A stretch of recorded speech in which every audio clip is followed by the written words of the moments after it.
Hello people, welcome back again to our course on email phishing and spoofing. So in this video we are going to talk about what is phishing and what is spear phishing. So phishing is a cybercrime in which a target or targets are contacted by email, telephone or text message by someone posing on a legitimate institution to lure individuals into providing sensitive data such as personal identification information, banking and credit card details and password whatsoever, any confidential data. If a person tries this kind of things like texting and through this, so this is termed as phishing, and this information is then used to access important accounts that can result in identity theft and financial loss of these victims, or even sometimes loss, or even sometimes blackmailing and situations are also created, right? So this is the called phishing.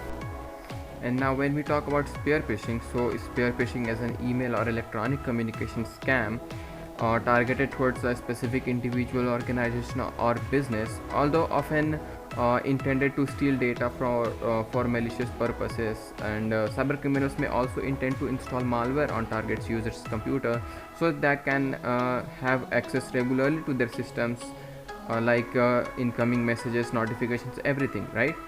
So this is how it works. Like an email arrives apparently from a trustworthy source, but instead it leads the unlocking recipient unknowingly that to a bogus website full of malwares. These emails often use clever tactics to get victims' attention.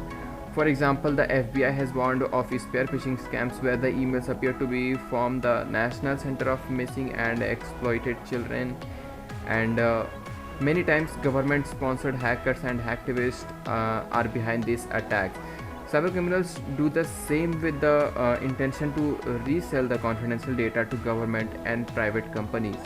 These cybercriminals employ individually designed approach and social engineering techniques to effectively personalize messages and websites. As a result, even high-ranking targets within the organization, like top executives, can find themselves opening emails they thought were safe. This slip up enables cybercriminals to steal the data they need in order to attack their networks. Okay, so this was the explanation of phishing and spear phishing, and in upcoming videos we are going to talk about everything which we talked about in this, the methods, how we can do spear phishing and how we can inject the malwares and how we can use it. Okay, so stay connected till and get into the next videos.